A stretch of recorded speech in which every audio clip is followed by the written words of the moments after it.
Horizon Gents, welcome to Suju Reaction, and this is Where Does London Stop by the channel Jay Foreman.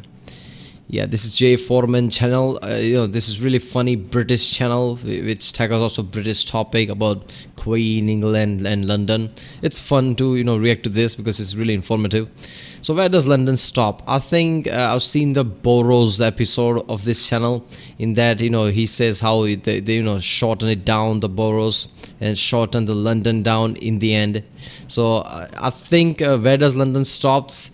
It's where they stopped. That this is the all the boroughs there is. These places are not part of London. So I think it's gonna abruptly stop at one place. Like this is the boundary. This is where London stops. But you won't feel it because everything will look like this is still feels like city. It's weird because things like that doesn't happen everywhere. Area around London must be so densely packed, and towns after towns after towns without much of an open field or something, that this is going to be an issue. Because usually the city stops where there is just open field or some massive highway, some kind of river or something. There you go, city stops. It's not even something you think about, but apparently that's not going to be the case with the London. So let's watch this one. Remember people, if you like my reaction, don't forget to like and subscribe. Check out the reaction. There's a link in the description. Check out the cast or the playlist. Check out the end cards, and yeah, that's what this one. Where does London stop and the terrifying provincial nothingness begin? Is it the end of the Tube? Is it the M25? Is it the end of London's postcode area? If you must know, it's none of these. London's phone code, postcode and so on were set up at different times by different people for different purposes. Yeah. So where does London officially stop? The answer is right here, at the edge of the Greater London boundary. But why is it here and not, say, several metres to the left? Who drew this boundary and when? And what difference does it make if you live inside it or not? And why does this bit stick out here?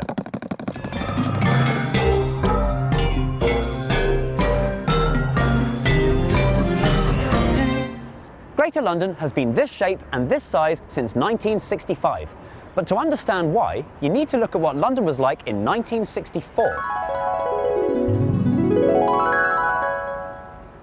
It's the same. Of the 8 or so million people who considered themselves Londoners, Okay, he's played this clip. But I seriously was thinking he's just gonna keep the same, like, okay, it looks the same as here. Yeah, but it's so funny. as in they commuted to London, watched London TV and read London newspapers, fewer than half of them actually technically, legally, officially lived in London.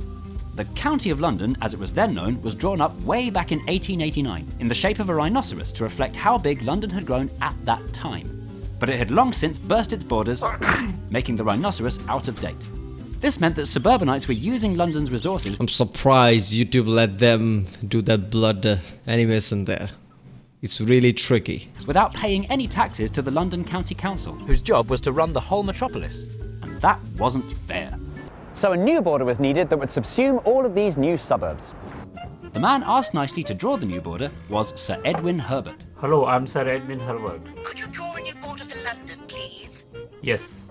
He assembled a crack team, Simply including yes. the Vice-Chancellor of the University of Leeds, the President of the Institute of Chartered Accountants, Professor of Government from the University of Manchester, and the man who owned the Cadbury's chocolate factory in Birmingham. The commission was notable for not containing anyone with previous involvement with local government in the London area. Creating an up-to-date border was trickier That's than why it sounds. I'm like, why the hell the guy from Cadbury's here? But yeah, okay, if that's the reason. London didn't have an obvious edge like many other European cities. It sort of sputtered out gradually. So drawing a line around it was going to be more of an art than a science. Nonetheless, Herbert came up with 3 scientific tests to work out whether a suburb was a suburb or not. 1. Was it an easy commute to central London? If a place was within about an hour's reach of the West End by train, it was deemed to pass the first test. 2. Was it independent? Some places like Watford, Dartford and Slough, despite being close to London, functioned not as suburbs but as proper towns in their own right, with proper shops, businesses and entertainment, bringing people in from miles around. What is he doing? 3. Did the local population look towards London or away from London for its cultural identity? This subjective and nebulous question was the hardest to answer and probably just involved asking people. What? Herbert's team spent the best part of the late 50s on an exhaustive tour of boring suburbia. And when they came back, they handed Sir Edwin Herbert their results. Thank you. And this is the border he came up with for the new Greater London. But that's not the familiar shape of Greater London that we know and love today. So what happened?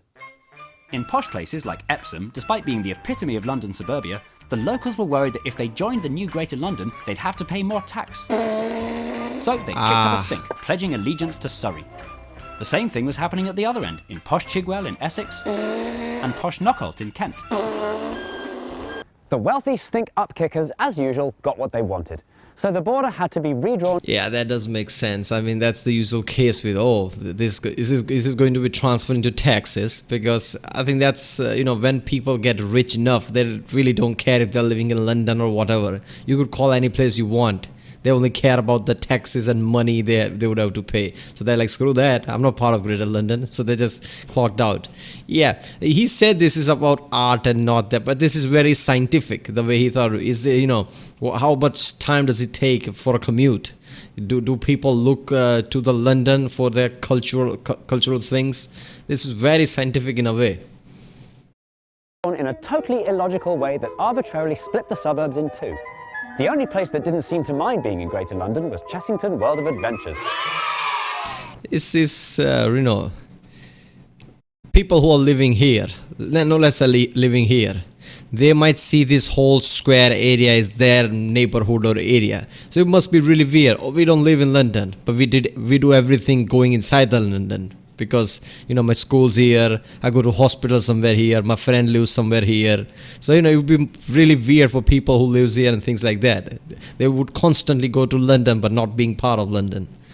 I'm pretty sure at the area people don't even think about it. Are we part of London? Are we not? Who gives a crap?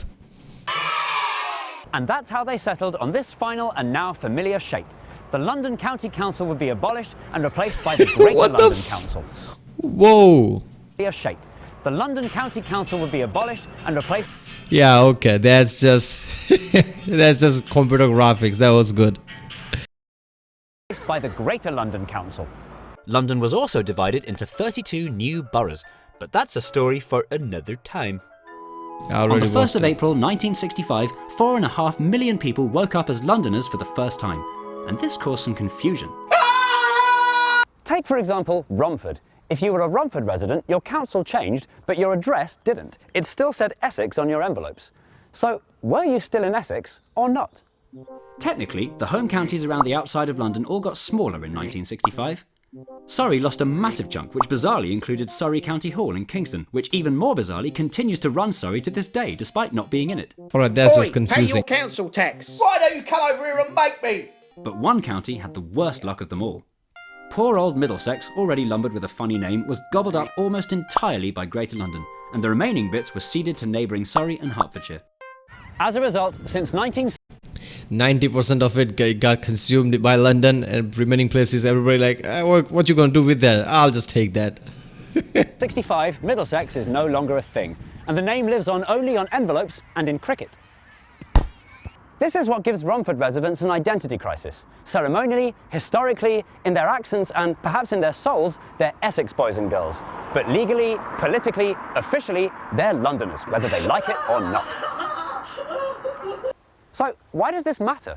What are the benefits of living in Greater London today? And why might you be hacked off if you live just outside the border? One big factor is transport. On London buses, you can pay by contactless and take advantage of the 2-for-1 hopper fare, whereas buses in the home counties are patchy and much more expensive. And it's not just buses that are better. When I turned 60, I got a 60 plus Oyster card, which means I can travel anywhere in London for free, whereas my friend Jill, who lives over the border in Hertfordshire, has to pay out thousands for a season ticket. More important than all of this is democracy. If you live inside the Greater London boundary, you get to take part in elections for the London Assembly and the Mayor of London. Think this doesn't matter? Look at the Metropolitan line. Fast trains to Amersham were cancelled by Boris Johnson in 2012, and the planned extension to Watford Junction was cancelled by Sadiq Khan in 2016. Would these things have happened if the locals had a chance to vote the mayor out? Does anything need to be done about this? Yes. After all, the border of what counts as London has changed time and time again since the Romans. So now, 50-something years since Greater London was invented, is it time to look at those borders again? London may have stopped physically sprawling outwards when the Greenbelt was introduced in the 30s, but the capital's influence is still very expanding indeed.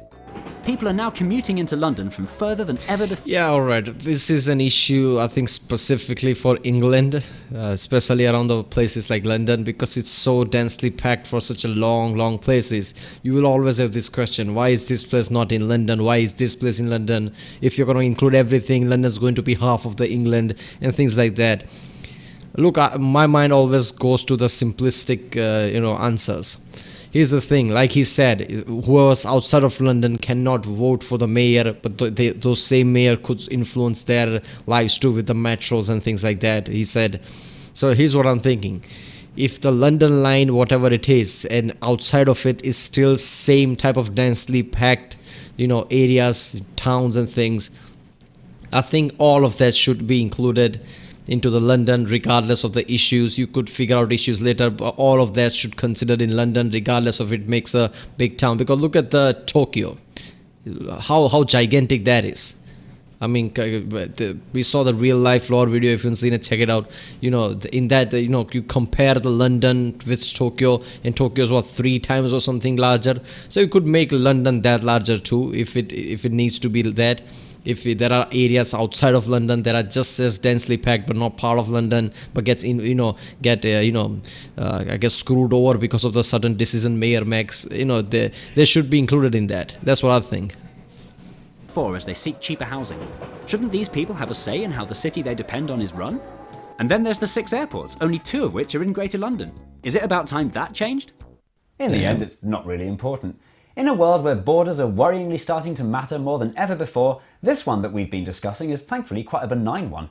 It's not as if Greater London is a city-state that you need a passport to get into. Yet. So for now, depending on how you live, work, shop and feel, the line where London stops and the outside world begins is entirely up to you. And no matter where the official boundary is officially drawn, there will always be people who feel like they're on the wrong side. Oh boy, I can't wait to try out my new Problem Solver 3000.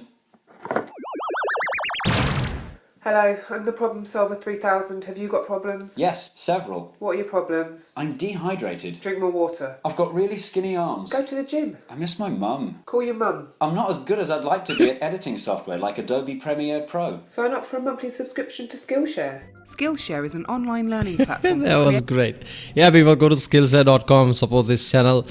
Yeah, this was a great topic, but obviously people will have issues with what I'm saying here, but it's a simple answer, man. If there are more areas outside of London that are just like London, is densely packed and gets affected by whatever decision mayor make, then they should be included in the London. Even if it makes a gigantic London, that might cause issues, but you can figure that out, I guess. Like I said, Tokyo is gigantic, why not London? So yeah, alright. That was Where Does London Stop? If you like my reaction, don't forget to like and subscribe. Check out the Rick Sunday. There's a link in the description. Check out the cast for the playlist. Check out the end cards, and I'll see you next time.